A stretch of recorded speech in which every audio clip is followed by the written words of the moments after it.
listener, if I were you. Okay. So I'll just read what it says. The Ministry of Magic was formally established in 1707 with the appointment of the very first man to hold the title Minister for Magic, Camp. The Minister for Magic is democratically elected, although there have been times of crisis in which the post has simply been offered to an individual without a public vote. Albus Dumbledore was made such an offer and turned it down repeatedly. There is no fixed limit to a minister's term of office, but he or she is obliged to hold regular elections at a maximum interval of 7 years. Ministers for magic tend to last much longer than Muggle ministers. Generally speaking, and despite many a moan and grumble, their community is behind them in a way that is rarely seen in the Muggle world. This is perhaps due to a feeling on the part of the wizards that unless they are seen to manage themselves competently, the Muggles might try to interfere.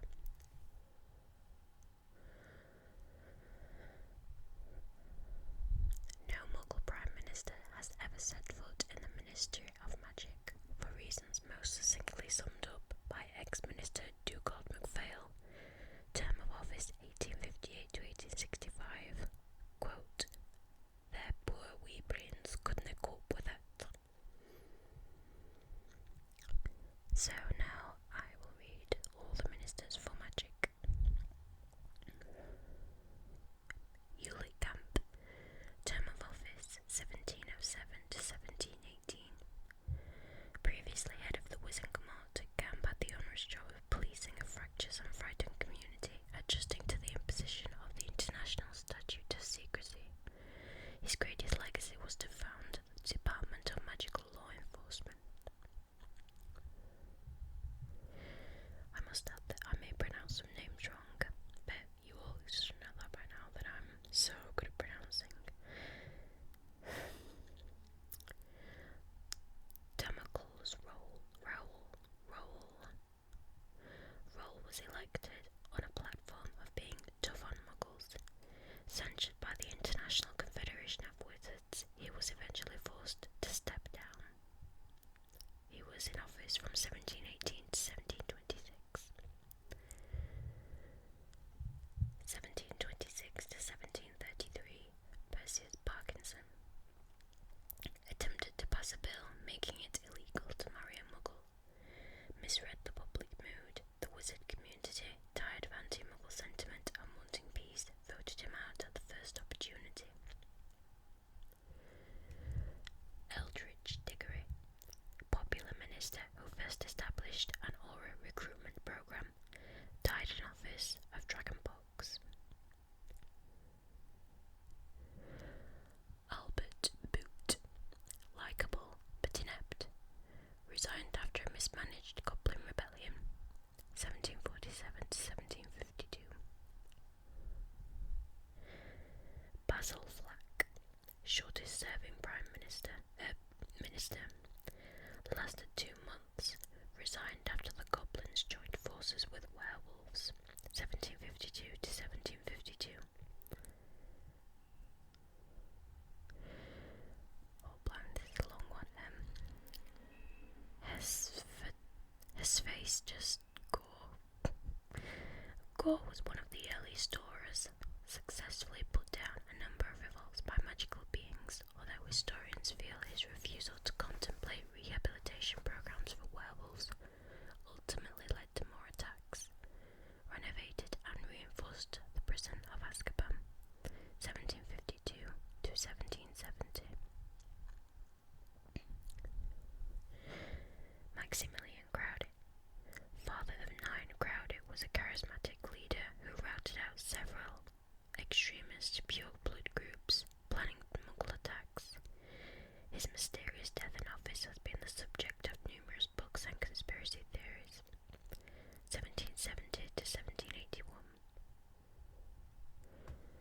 Porteous Knatchbull was called in confidentially in 1782 by the Muggle Prime Minister of the day, Lord North, to see whether he could help with King George III's emerging mental instability.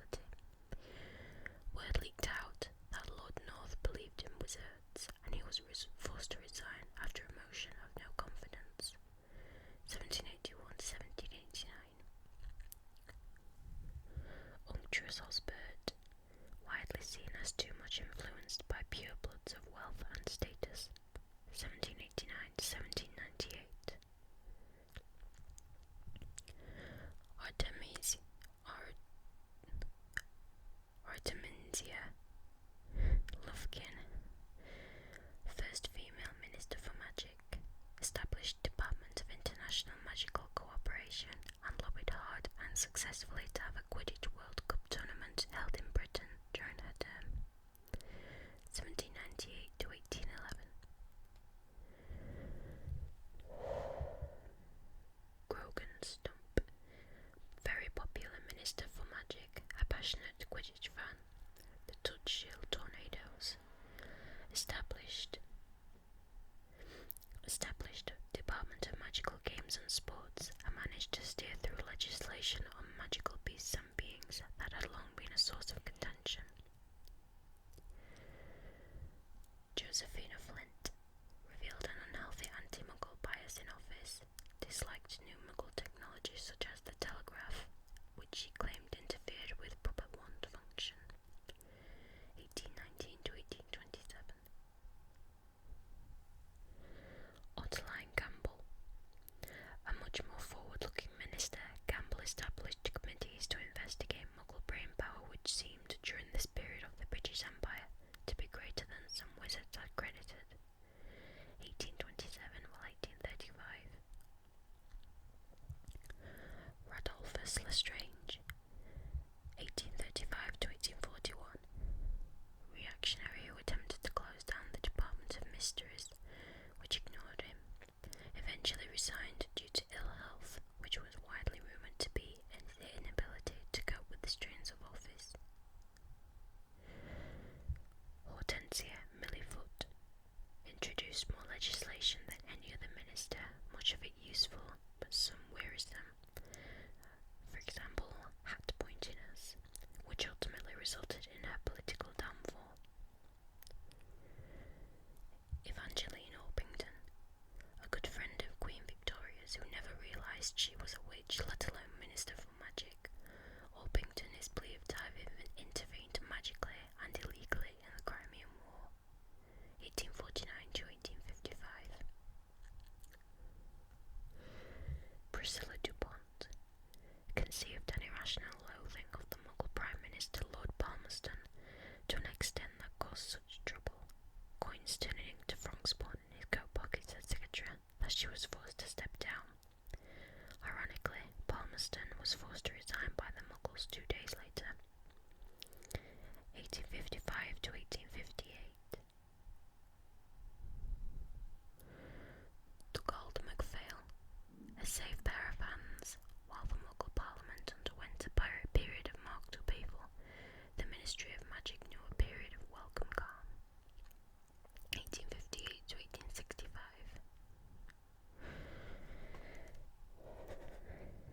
Faris Spoutall Spavin, longest ever serving Minister for Magic and also the most long-winded.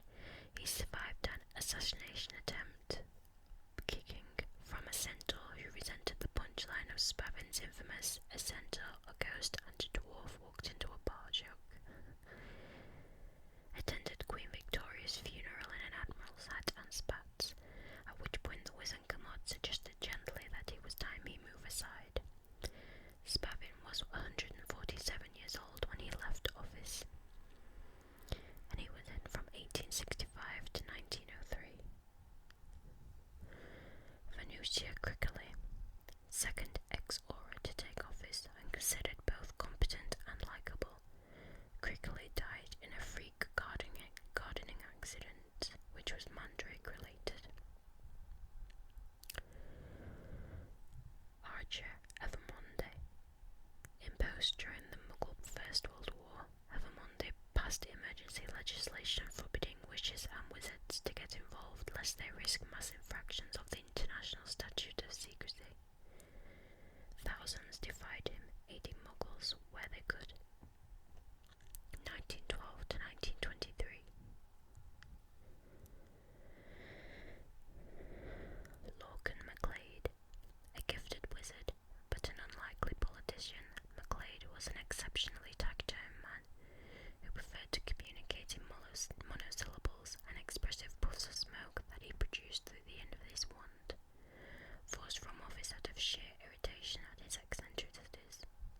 1823 to 1825.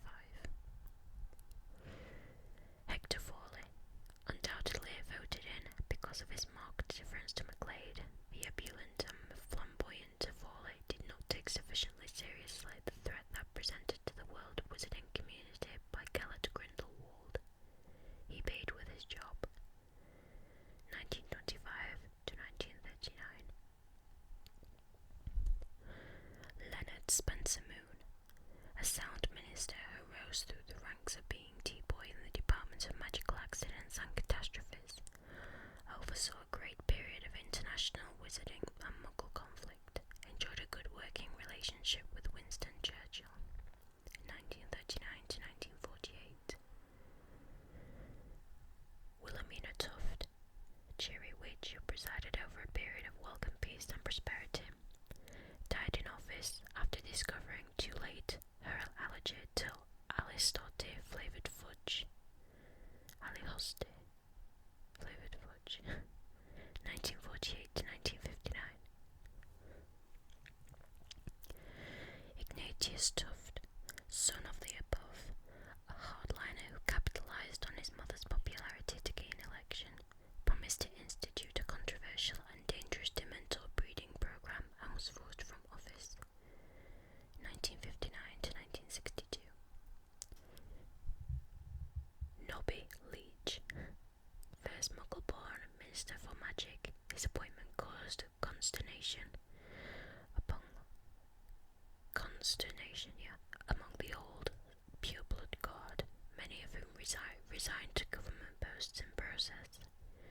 Has always denied having anything to do with England's 1966 World Cup win. Left office after contracting a mystery illness. Conspiracy theories abound. 1962 to 1968. Eugenia Jenkins, 1968 to 1975. Jenkins dealt competently with pure-blood riots during Squib Right marches in the late 60s, but was soon confronted with the first rise of Lord Voldemort. Jenkins was soon ousted from office as inadequate to the challenge. Harold Mincham, seen as a hardliner, he placed even more Dementors around Azkaban, but was unable to contain what looked like Voldemort's unstoppable rise to power. 1975 to 1980. Millicent Bagnold, a highly able minister, had to answer to the International Confederation of Wizards for the number of breaches of the International Statute of Secrecy on the day and night following Harry Potter's survival of Lord Voldemort's attack. Acquitted herself magnificently with the now famous words, "I assert our inalienable right to party," which drew cheers from all present. 1980 to 1990. 1990 to 1996. Cornelius Fudge, a career politician overly fond of the old guard. Persistent denial of the continuing threat of Lord Voldemort ultimately cost him his job. Rufus Scrimgeour, 1996 to 1997. The third Exora to gain office, Scrimgeour died in office at the hands of Lord Voldemort. Pius Thickness, 1997 to 1998. Omitted from most official records, as he was under the imperious curse for his entire term of office and unconscious of anything he was doing. Kingsley Shacklebolt, 1998 to present. Oversaw the capture of Death Eaters and Voldemort supporters following the death of Lord Voldemort. Initially named as caretaker minister, Shacklebolt was subsequently elected to office.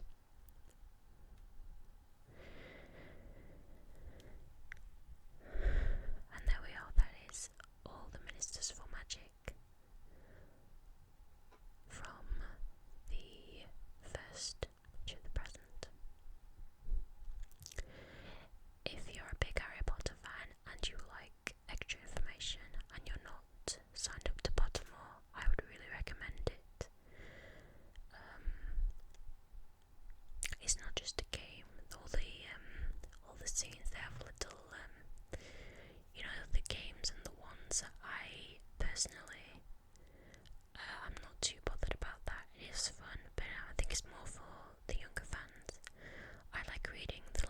snippets of information J.K. Rowling adds about the different characters and places and objects is really fascinating to read.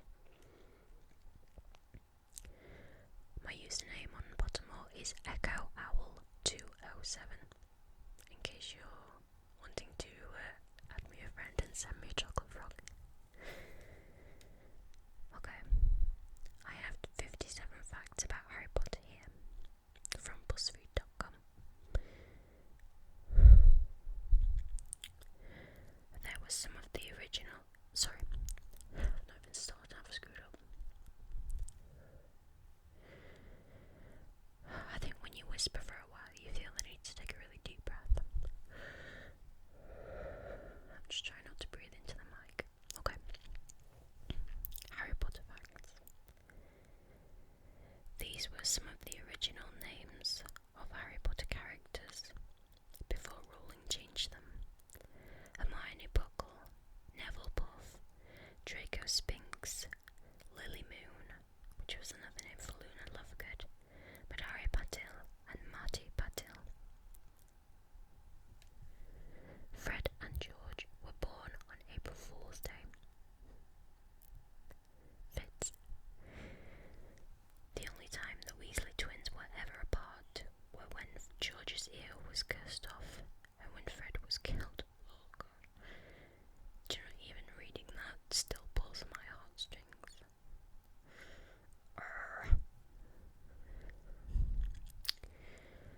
George Weasley married Angelina Johnson and had 2 kids named Fred and Roxanne.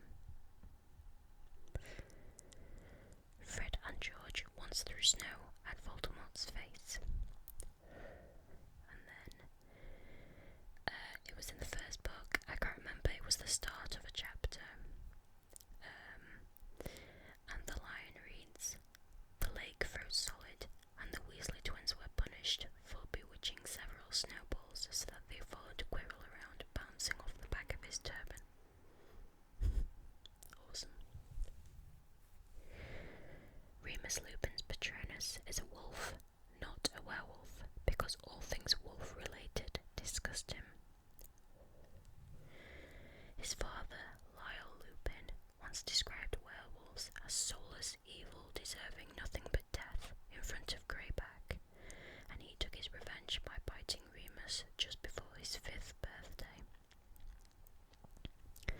Lupin was posthumously awarded the Order of Merlin First Class, the first werewolf to ever receive this honour. Nymphadora Tonks's original Patronus was a jackrabbit, but it eventually changed to a wolf. Minerva McGonagall was a gifted Quidditch player, but she experienced a nasty fall in her final year at Hogwarts, which left her with concussion and several broken ribs. After graduation, Minerva fell head over heels in love with a Muggle boy named Dougal McGregor. He proposed to her, and although she wanted to accept, she declined in fear of never being able to reveal her true identity unless they had kids. Sorry about that.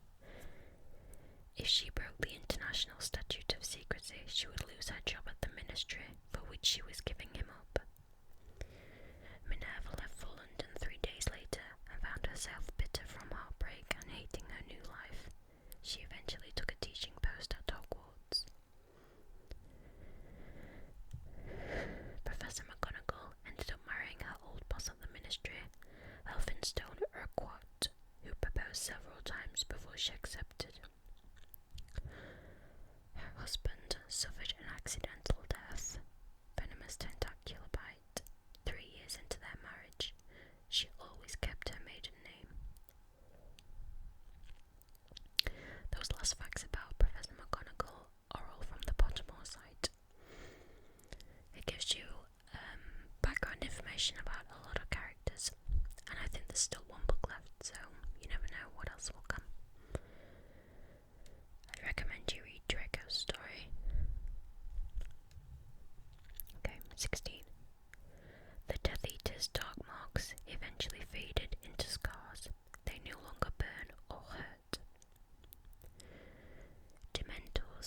reminisced of J.K. Rowling's time of depression in her 20s. Rowling said the Harry Potter series might not have happened if her mother hadn't died. The books are what they are because she died, because I loved her and she died. Rowling almost killed Ron off out of sheer spite. Michael Jackson once approached Rowling about making a musical based on the books, but she turned it down. However, a play about Harry's life pre-Hogwarts is hitting the London stage in 2015. For a long time, Rowling planned the last word in the series to be Scar, but eventually changed the last sentence to all was well. I love that last line. The Scar had not pained Harry for 19 years. All was well. Oh, God. I love it so much. You know when you just well up with pride, the fact that you've grown up with this amazing book series. I love it. Voldemort was 71 years old when he died in the Battle of Hogwarts. Dumbledore fell in love with Gellert Grindelwald. Snape was not immediately added to the portraits in the headmaster's office, but Harry insisted he be placed next to Dumbledore. Most Black family members are named after stars or constellations. Sirius is known colloquially, can't talk, as the Dog Star, reflecting its prominence in the constellation Canis Major, or Greater Dog. A magnificent fountain in the middle of the park at Beauxbaton School is said to have healing and beautifying powers, and is named for Nicholas and Perenelle Flamel. Luna Lovegood became a naturalist and eventually married Rolf Scamander, with whom she had twin sons, Lorcan and Lysander. Lysander Scamander. That sounds very Luna-ish. Professor Quirrell was technically a temporary Horcrux, as were the animals Voldemort inhabited during his years of exile. Arthur Weasley was supposed to die in Harry Potter of the Order of the Phoenix, but was replaced with Sirius. Ginny Weasley became a professional Quidditch player for the Holyhead Harpies, but eventually retired to take care of her children. She then became the senior Quidditch correspondent for the Daily Prophet. James Sirius Potter, Harry's oldest son, stole the Marauders map from his dad's desk. That's sweet. Harry, Ron and Hermione all got their own chocolate frog cards. There is a picture here. Sorry, there was a loud crackling. Oh, I hate recording at night. It's 20 to 1 in the morning. Oh, it's creepy. Anyway, there's a picture here of Harry Potter's chocolate frog card. I don't know whether this is... I don't know, I can't remember whether this was on Pottermore and someone made a picture of it, or whether someone just made it up, but it says, Harry Potter, the first and only known wizard to survive the killing curse, earning the title The Boy Who Lived. The youngest competitor of the Triwizard Tournament in history, he is the most famous for defeating the most dangerous wizard of all time, Lord Voldemort, in 1998, and his work and revolutionization of the Ministry of Magic. Sorry, the end was cut off, so I couldn't see some of the words there, but yeah.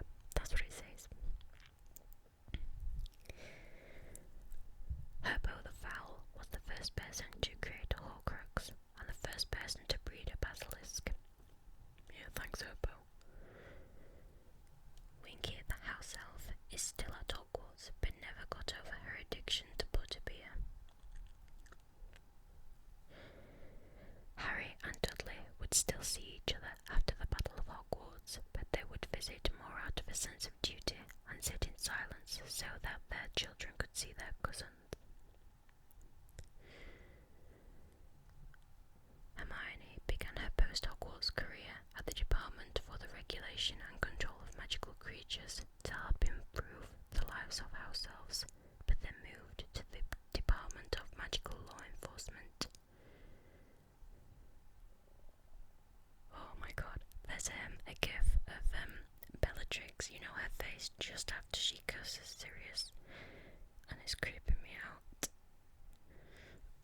I should have recorded this earlier, it's way too late.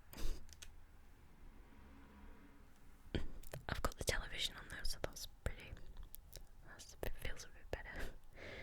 Sorry, I'll carry on. Ron became an aura, but at some point he helped George at the Weasley's Wizard Wheezes, which became a booming business. The Tale of the Deathly Hallows was based on The Pardoner's Tale by Geoffrey Chaucer. Remus was killed by Antonin Dolohov, and Tonks was killed by Bellatrix Lestrange. There are 700 fouls in Quidditch. After a disappointing defeat against Egypt in 2002, a tearful Victor Crumb announced his retirement from Quidditch. He returns this year for the 2014 Quidditch World Cup. That's from Pottermore as well. In fact, I would guess that most, if not all, of these facts are from Pottermore, so if you're not on, just go and read all the facts. Cho Chang married a Muggle. All the faction platforms at King's Cross Station are in use for wizards and witches. Platform 7.5 is the Orient Express. Aunt Marge was in love with her neighbour Colonel Fubster, but he would never marry her because of her horrible personality. This unrequited love is part of the reason she's so mean and bitter. She also asked him to drown one of her pups once because it was a weak, underbred, ratty little thing. Draco Malfoy almost attended Durmstrang Institute, but his mother didn't want him to be so far away from home. The Vanishing Cabinet makes its first appearance in Harry Potter and the Chamber of Secrets. The third smell Hermione recognises in the Amortentia potion is Ron's hair.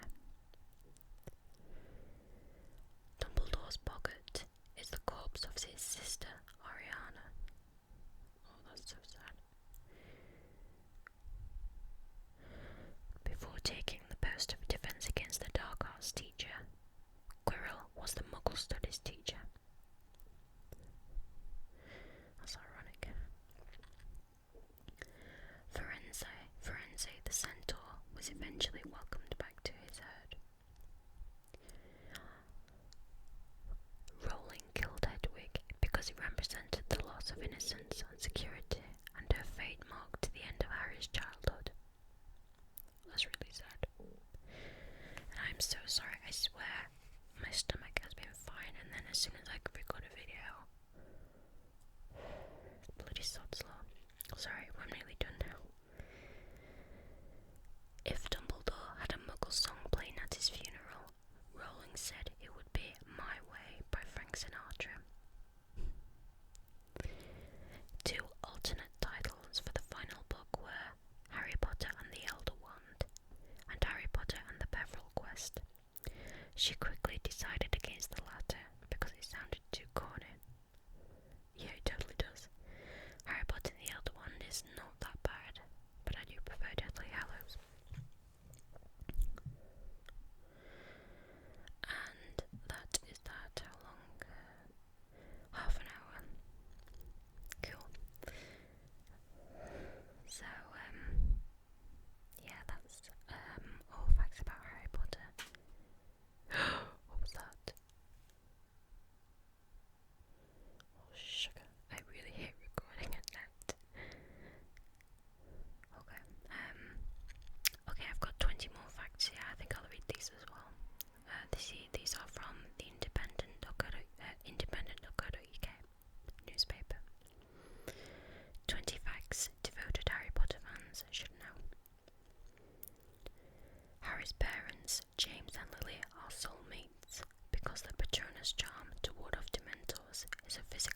representation of one's soul. Because James's is a stag and Lily's is a doe, they are a perfect fit together. Because Professor Snape was in love with Lily, his Patronus transformed into a doe when she died.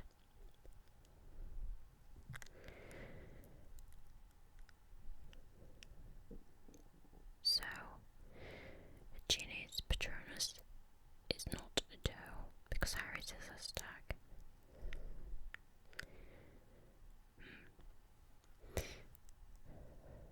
And yeah, Ron's and Hermione's doesn't fit together, does it? A dog and an otter. No, there's something's in my head. Shut up, Emma. Okay. Rowling has said that if Voldemort saw a boggart, it wouldn't embody his own corpse, since death was always his greatest fear. Dumbledore is an Old English word for bumblebee. Rowling said she chose the name because she pictured Dumbledore humming to himself. I can too. That is the one thing I absolutely love about Rowling, J.K. Rowling, is all the names she comes up with. The names for the spells, the names for the characters, names for places. If you Google it, it means something. Nearly every name she chose means something related to the character or the spell. It's genius, really. I love reading about it. Rowling has said she almost ringed on her promise to herself to keep the Golden Trio alive and killed Ron halfway through the series when she wasn't in a very happy place in her life. She now believes she wouldn't have really been able to go through with it, but at the time she considered it out of sheer spite. Rowling has admitted that she regrets the relationship between Ron and Hermione.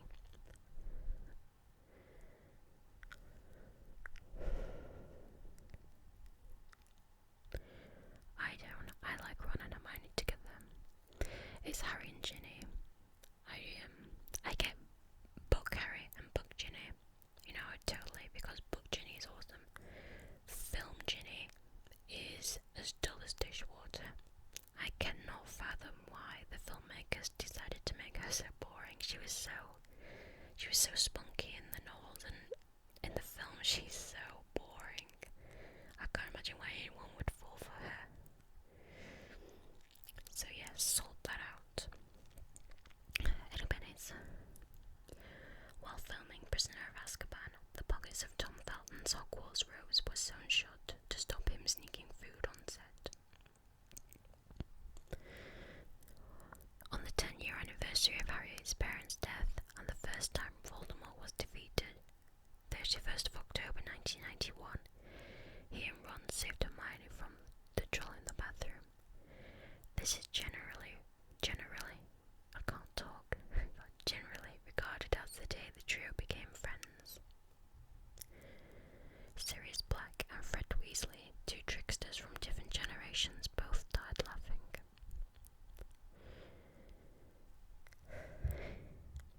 In Prisoner of Azkaban, Trelawney refuses to sit at a table with 12 other characters because she would be the 13th, and the first to get up after that would die. In Order of the Phoenix, 13 members of the Order are sitting, and Sirius is the first to stand.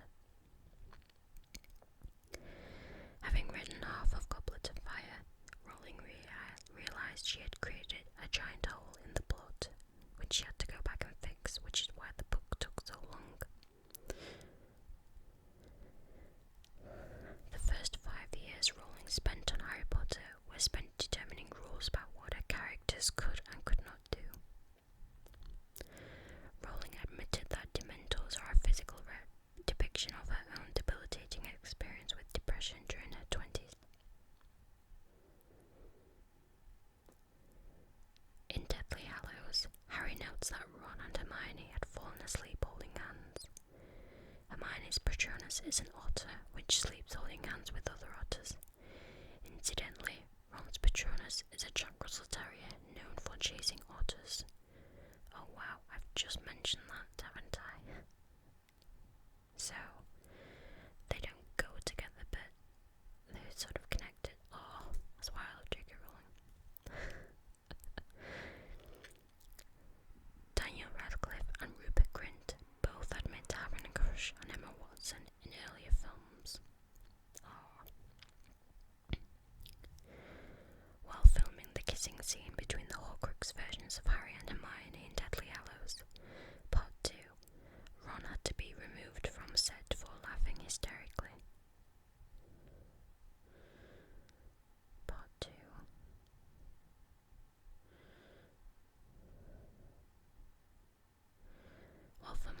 scene between the Hogwarts versions of Harry and Hermione. Deathly Hallows Part 2. That was Part 1, wasn't it?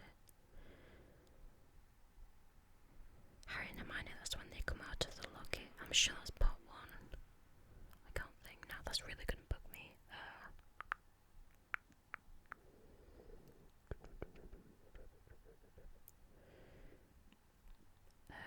Yeah, that's definitely Part 1. I'm getting late. Tom Felton, who plays Draco Malfoy, originally auditioned for the roles of Harry and Ron. The first Harry Potter book was published in 1998, the same year the final Battle of Hogwarts was fought. Rowling has said, "I open at the close." Rowling has previously stated that the Harry Potter books might not have come to fruition had her mother not died. The books are what they are because she died. Because I loved her and she died. Oh. And I've just scrolled down to the comments, and someone has corrected us by saying that the first book was published in 1997, not 1998. And a quick Google tells me that she is right. And also, it was not the Goblet of Fire, which took a long time, it was Order of the Phoenix. But yeah, so how long now? 40 minutes. Well, I hope that will suffice. I have to go now because I've been laying on my left arm and it's now numb. If you would like any other facts videos or fairy tale videos or any other videos, please let me know. Thank you for listening.